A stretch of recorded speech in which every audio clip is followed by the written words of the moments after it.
안녕하세요, 안상수입니다. 교정치과를 선택하기 어려우시죠? 일상에서 많은 선택을 할 때 저도 마찬가지입니다. 예를 들어 맛집을 찾아가려면 구글이나 네이버, 인스타 등을 검색해서 찾아가고요. 이사를 와서 동네 미용실을 처음 갈 때도 검색을 하고 찾아갔어요. 몸이 아파서 내과를 갈 때는 저는 내과 의사 친구들한테 연락해서 물어보고 가고, 안과를 갈 때도 안과 의사 친구들한테 물어보고 찾아가고 있습니다. 치과를 선택할 때 치과 분야에 아는 원장님이나 위생사 선생님이 계시다면 너무 좋겠지만 없는 경우 라면 제가 오늘 알려드리는 5가지를 체크해 보신다면 교정치과를 선택하는 데 큰 도움이 될 수 있을 것 같아요. 시작하겠습니다.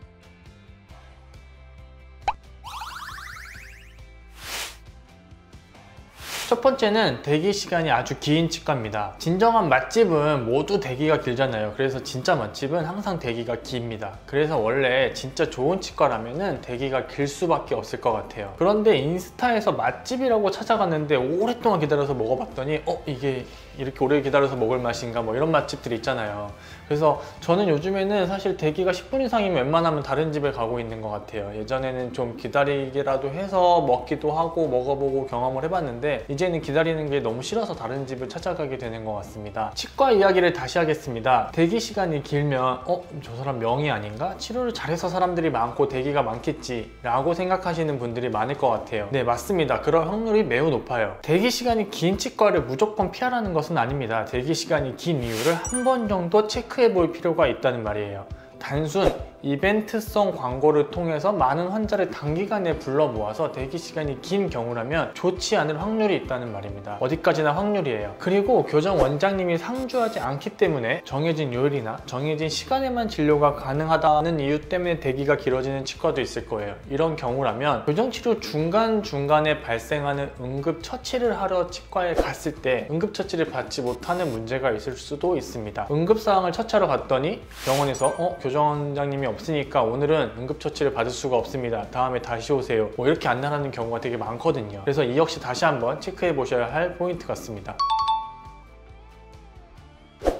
네, 맞습니다. 사실 저희 병원도 대기 시간이 짧지는 않아요. 특히 토요일이나 야간이라든지 환자분들이 원하는 시간과 날짜에는 정말 제가 쉬지 않고 뛰어다니면서 진료를 하는데도 대기를 좀 길게 하는 날이 많아서 정말 죄송하다고 생각을 하고 있어요. 대기 시간이 길지 않게 하려고 노력을 많이 하고 있는데도 그게 되게 쉽지가 않네요. 환자들이 많아져도 항상 최선을 다하고 정성껏 치료를 하려고 노력 중에 있습니다. 환자가 많다는 것은 어쩔 수 없이 원장이 환자분 한 분 한 분께 집중할 시간이 떨어진다는 말이에요. 원장이 일할 수 있는 시간은 정해져 있기 때문이죠. 여기서 잠깐, 하루에 교정 원장이 하루에 환자를 볼 수 있는 적정수의 환자는 어느 정도일까요? 저는 요즘에 하루에 한 70에서 80명 정도의 환자분들을 보고 있어요. 제가 치과 교정과 의사로서 평생 동안 가장 많이 진료를 받던 시절에는 토요일 기준입니다. 180명까지 진료를 본 적이 있어요. 180명을 하루 종일 보려면 한 분 한 분 체크가 거의 불가능해요. 하지만 제 기준으로는 하루에 70에서 80명 정도는 무난하다고 생각하고 있습니다. 그래서 요즘에 저희 병원은 환자 수의 조절을 좀 하고 있어요. 끝난 환자분들이 생긴 만큼만 환자 예약을 받고 있습니다. 왜냐면 제가 지금 더 이상 환자를 보긴 좀 어려워서요. 그래서 예약이 현재 기준으로는 새로 오시는 분들은 한 2주에서 3주 정도는 뒤로 잡히고 있는 것 같습니다. 대기 시간이 길다는 것은 좋은 치과를 선택하는 기준이 아니에요. 같은 원장님이라면 대기 시간이 무조건 짧은 곳이 좋으니까 비교해 보시고 치과를 결정하시기 바랍니다. 두 번째는 치료를 강요하는 치과예요. 제가 예전에 대학교 입학하고 이태원에 처음 갔을 때가 생각이 나네요. 친구를 따라서 지하 옷가게로 들어갔는데 형님들이 지금 안 사면 안 된다고 했어요. 입어보고 안 사면 안 되지 않냐 막 그래가지고 그때만 해도 막 그런 시절이라서 무서워서 막 구입하기도 했는데 이게 벌써 20년이 지난 이야기네요. 다시 교정 얘기를 잠깐 하면 교정치료라는 거는 평생에 한 번 제대로 치료를 해야 되는 치료예요. 교정치료가 평생에 한 번만 하는 치료라고 말하는 것은 아닙니다. 한 번 제대로 치료를 해놓고 나면 그 이후로는 아주 조금 재발이 되더라도 그때마다 간단한 부분 교정 정도로 해결할 수 있는 거죠. 이런 중요한 교정치과를 선택함에 있어서 어떤 특별한 확신이 없다면 당연히 여기저기 치과를 가보고 상담도 받아보고 비교를 해보는 것이 당연할 거예요. 그런데 상담을 받으러 갔더니 무조건 여기서 하세요. 심지어 저 땡땡 무슨 치과는 나빠요. 오늘 안 하면 너는 이런 혜택을 못 받아요. 뭐 이런 진료에 대한 이야기가 아니라 결제라든지 심지어 심하면 옆에 치과를 욕한다든지 이런 치과가 있다면 그런 치과는 당연히 더더욱 피하는 것이 좋습니다. 치료에 대한 설명과 이에 대한 환자분의 이해가 우선이 돼야 되는데 돈 이야기만 한다든지 진료 외적인 얘기를 자꾸 한다면 그런 치과는 한 번 정도 더 체크해 보실 필요가 있어요. 네, 맞습니다. 저희 치과도 일시불 혜택도 있고요. 당일 시작 혜택도 있습니다. 일시불 혜택은 분납에 비해서 데스크 직원분들의 수고가 많이 적어져요. 환자분들이 지금까지 얼마를 지불했고 이번 달에는 얼마를 받아야 하는지 말아야 되는지를 체크하지 않아도 되니까 저희가 편해져요. 그렇기 때문에 혜택을 좀 드리고 있는 거고요. 당일 시작 혜택은 2주에서 3주 정도 기다려서 상담을 받으러 오신 환자분들이 다시 예약을 잡고 오시려면 또 그 이상의 시간이 걸릴 수 있기 때문에 조금 더 선택을 좀 쉽게 하시라고 혜택을 드리고 있습니다. 하지만 우리 치과는 강요하지 않아요. 저희 치과는 저는 상담할 때 다른 치과 안 가보시고 오신 분들은 꼭 더 알아보고 오시라고 말씀을 드리고 있고요. 몇 군데 다녀오신 분들도 저는 더 알아보시고 충분히 생각해 보시고 저를 선택하라고 말씀을 드리고 있어요. 그래야지 환자분들이 저에 대한 신뢰도가 더 높아진 상태에서 교정치료를 시작하고, 그런 환자분들은 제가 말하는 것을 하나도 오해 없이 다 들어주세요. 교정치료는 원장 혼자서 하는 치료가 아니에요. 환자분들과 함께 만들어가야 되는 치료입니다. 그렇기 때문에 환자분과 저의 신뢰가 무엇보다 중요해서 저는 더 많은 치과를 알아보고 충분히 고민해 보신 다음에 오라고 말씀을 드리고 있습니다.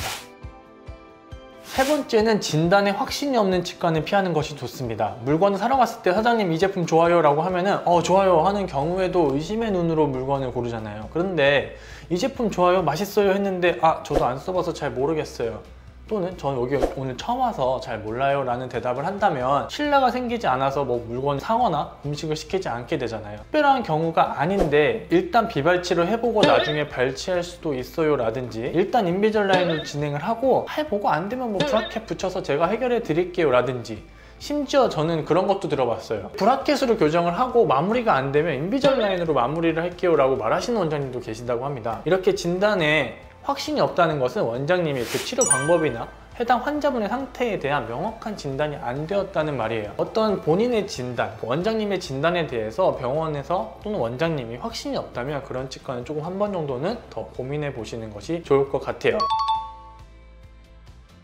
네, 저는 당일 진단을 하고 있습니다. 저는 환자분의 예약이 오래 걸리기 때문에 당일 진단을 원칙으로 하고 있어요. 개원 초반에는 저도 진단 준비를 하고 일주일 뒤에 정밀 진단 상담을 잡고 그날 환자분에게 상담을 다시 해드렸습니다. 환자분들도 다시 시간 내서 오기가 어렵고, 교정 진단이라는 것은 거의 99%의 환자분들은 대부분 보자마자 답이 나와요. 일주일이라는 시간을 기다려서 예약을 잡을 필요가 없습니다. 당연히 저는 대충 진단을 하고 있는 거는 아니에요. 뼈 분석도 다 하고요, 성장판 분석 다 하고 치아 3D 이동까지 첫날 모든 거를 다 확인하고 있어요. 그래서 우리 치과에 첫날 오시면 짧게는 1시간 또는 1시간 반 정도의 분석 준비를 하게 되고 이어서 저랑 상담을 하게 돼요. 당일 시작까지 하는 경우라면 대충 30분 정도의 시간은 더 걸리게 됩니다. 99%의 환자분이 아닌 1% 정도의 환자분들은 사실 저도 당일 확답을 못 드리는 경우가 있어요. 이런 경우라면 저는 확실히 말씀드리고 있습니다. 이러이러한 이유 때문에 제가 확답을 오늘 드리지 못한다고 설명을 드리고, 이런 환자분들은 일주일 이내로 정밀 진단 상담 예약을 잡고 있습니다. 하지만 이런 특별한 경우가 아니라면 당일 진단으로 마무리하는 것을 원칙으로 하고 있어요.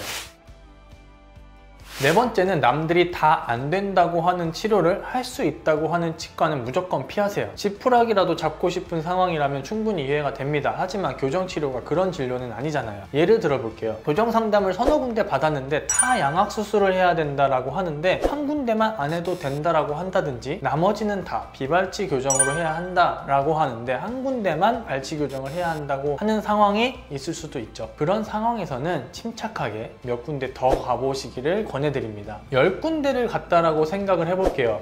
9군데의 치과에서는 같은 치료 계획이고 한 군데가 다른 치료 계획이라면 그 치료 계획이 아무리 멋있고 좋아 보이고 본인이 그토록 원하는 치료 계획이다 하더라도 의심을 해보는 것이 좋아요. 치과 치료가 그렇고 치아 교정이라는 것이 그렇습니다. 남들이 못하고 저만 할 수 있는 치료는 없어요. 원장님의 경력이나 학술 능력, 그리고 어쩔 수 없는 센스 정도에 따라서 조금 더 잘하고 못하고 차이는 날 수 있지만 어떤 원장님이 혼자만 할 수 있는 치료는 없어요. 특허는 저도 특허가 있지만 의료 방법은 특허 자체가 불가능합니다. 왜냐하면 의료라는 것은 모든 사람이 누려야 하는 것이기 때문에 특별한 술식이나 방법을 특허로 주지 않아요. 특허의 내용을 잘 보시면 어떤 술식의 이름이라든지 편하게 할 수 있는 방법이나 도구 정도예요. 이런 것들에 대해 정확히 알고 현혹되지 않았으면 좋겠습니다. 예전에 유명한 모 치과에서 치료를 시작하자마자 다시 마무리를 하고 본원에서 저한테 치료를 마무리한 환자분이 계세요. 사진 한 장 보여드릴게요. 이 장치는 악궁을 확장하는데, 옆으로 확장하는 데 쓰는 장치인데 이 장치를 이렇게 치아를 뒤로 보내는 데 사용하고 있습니다. 뒤로 가기야 가겠죠. 사실 제가 볼 때는 말도 안 일반화된 치료예요. 교정과 전문의 원장님들 100명한테 물어보면 전부 다 이상하다고 말할 거라고 장담해요. 이렇게 환자분들 사이에서는 굉장히 유명한 치과인데 사실 이게 왜 유명한지는 모르겠어요. 하지만 이 치과는 정말 유명한 치과예요. 환자분들께 유명한 치과와 치과 원장님들 사이에서도